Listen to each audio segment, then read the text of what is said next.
So lately on the channel, we have been talking quite a bit about Nintendo's upcoming release for the Switch and the Switch 2, Super Mario Galaxy 1 and 2. Two Wii games that are very fondly remembered being brought to the Nintendo Switch and Nintendo Switch 2, and obviously there's been lots of different talking points about it. The perceived value coming in at a higher than normal price point for a compilation of things like this. Some of the visual changes. Have they added in enough stuff to justify these prices and stuff like that? And even yesterday, I made a video asking literally you if you planned on picking up this game.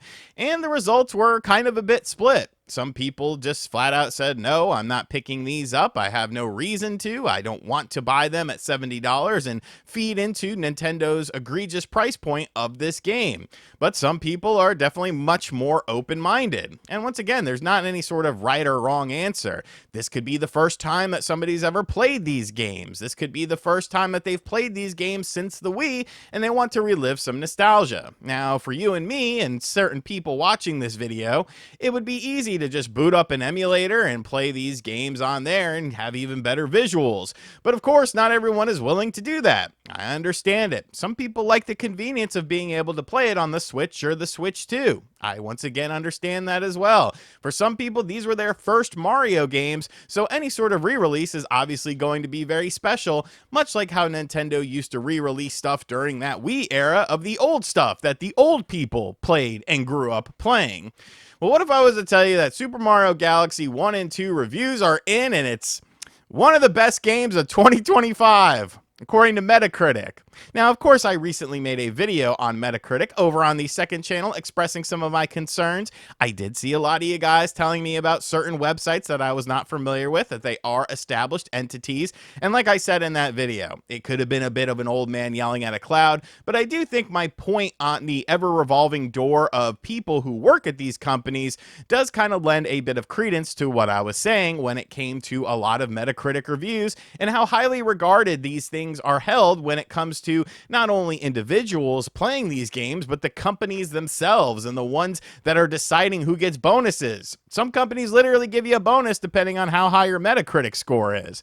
But taking a look at the best games of 2025, and honestly, it paints quite an interesting picture, I feel, because a lot of these games that are some of the highest rated are just kind of re-releases.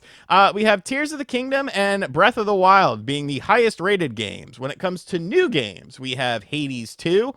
I remember some YouTuber kept calling the game Hades. Like when the original game came out, I don't think it was me, but somebody kept calling it Hades, and it always made me laugh.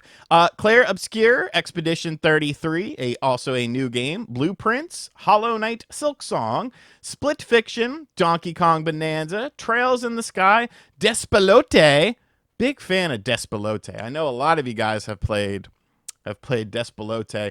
The Talos Principle Reawakened, Death Stranding 2, and looky there, Super Mario Galaxy 1 and 2.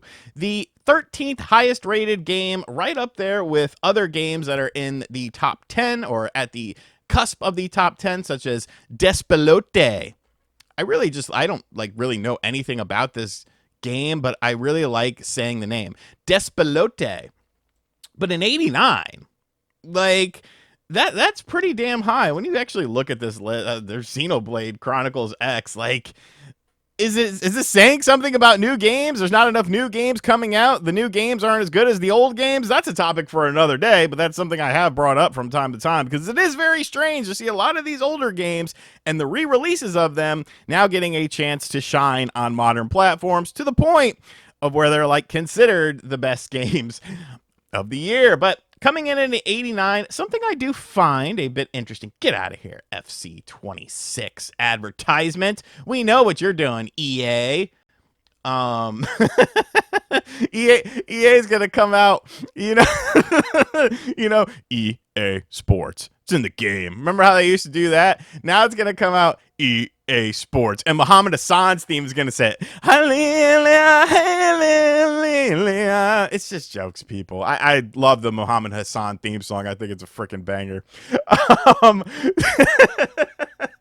Super Mario Galaxy and Super Mario Galaxy 2 on the Nintendo Switch, which is weird to me because even if you got a down, like, is the Switch 2 patch not out? Because nobody in these reviews talks anything about the Switch 2 stuff, which is like 4K and stuff like that. But an 89 based on 38 reviews, and I mean, 100% positive. It's crazy for me to see this kind of stuff, though.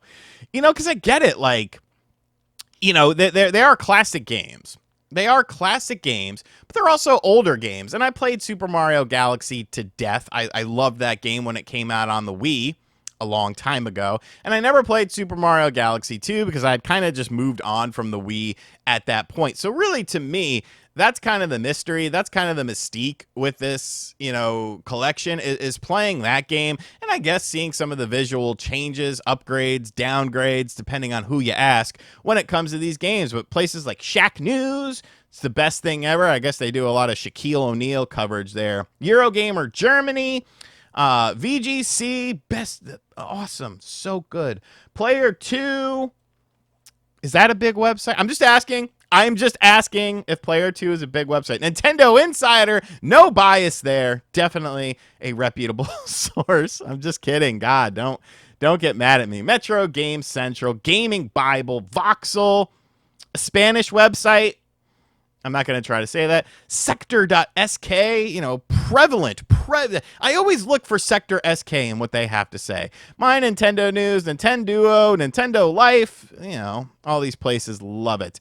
But it's kind of interesting when you scroll down more and look at some of the lower scored stuff. And it's still not low or anything like that, but it almost feels to me like a bit more logical. I don't know if that's the word I would use, but I think it does kind of paint a picture here. Let's look at this one. Nintendo has certainly done a decent job of updating two masterful adventures, but they could have definitely added more content or held back a little when it came to pricing. As it stands, it's impossible to ignore that this package feels a little greedy based on what you get in exchange for your hard-earned money. If you've never played Galaxy or its imminent sequel, I can, without hesitation, recommend that you purchase both games. In terms of overall gaming enjoyment, you won't be disappointed, as these are two awesome platform titles that still hold up, and then some. However, if you're like me and old school and you've already rescued Princess Peach in both of Mario's Galactic Adventures, you could skip this new version with a clear conscience, or alternatively, dig out your Wii and experience nostalgia that way. The games are still as phenomenal as you remember, and the improved graphics may add some much needed polish, but not much more than that. And then one place here actually said something that we've kind of talked about. Press Start Australia. Together, it's some of the strongest adventures, but with some bare bones upgrades and inconsistent visual improvements. These are hardly the definitive versions of either Galaxy or Galaxy 2. Regardless, despite the visual presentation, it's hard to deny the strength of the core at this compilation.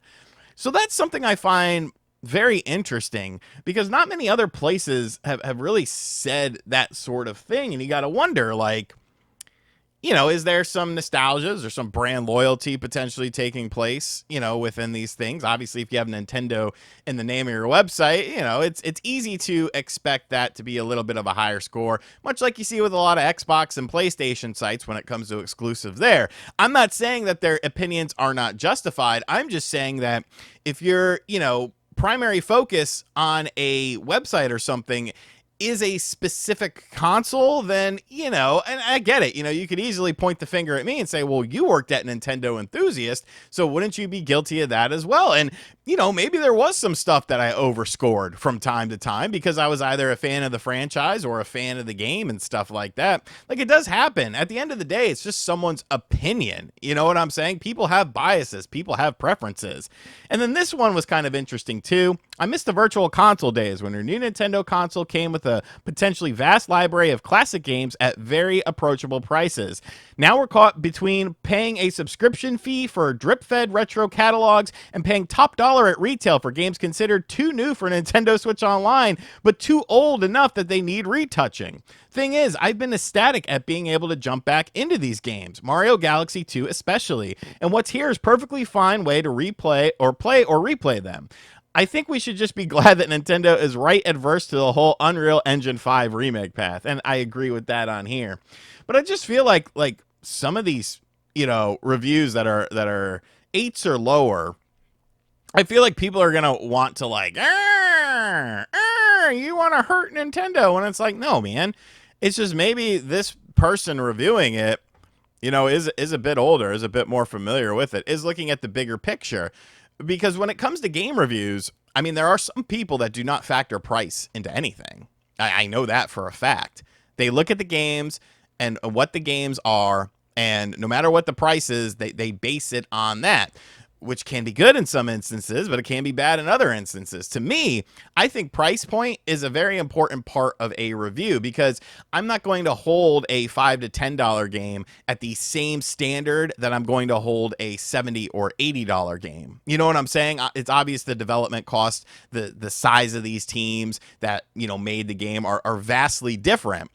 But I do find it interesting that Super Mario Galaxy and Super Mario Galaxy 2 are indeed some of the highest rated games of 2025, and I completely expect it to stay up there. I mean, at their core, they are great games. I can't really speak too much for Galaxy 2 as I haven't played it, but Galaxy 1 is a fan-freaking-tastic game. But there is kind of that little thing in the back of your mind that has to be like, could these have been a little bit cheaper? But once again, does it matter? Because it's selling, folks. We saw the Amazon sales. We saw the eShop listings. People are going goo goo gaga for these games. And Nintendo has no reason to drop the price if people are buying stuff. Sad but true. Blame yourselves for buying Donkey Kong Country Returns on the Switch and Donkey Kong Country Tropical Freeze on the Switch.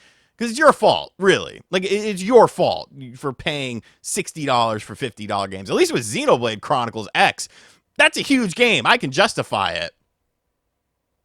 Great game, by the way. Make sure you pick that up if you haven't. Anyways, guys, let me know in the comment section down below. Are you surprised by the fact that Mario Galaxy and Mario Galaxy 2 compilation for the Switch, and I should say Switch 2, but once again, there wasn't any inclination about Switch 2 stuff in any of these reviews. Things that make you go, are you surprised by this, or did you kind of expect it? And as always, guys, thank you for checking out this video. If you're new to the channel, be sure to hit that subscribe button. Be sure to like, comment, and share. Hit the bell as well. And as always, I'll catch you guys on the next video. Later.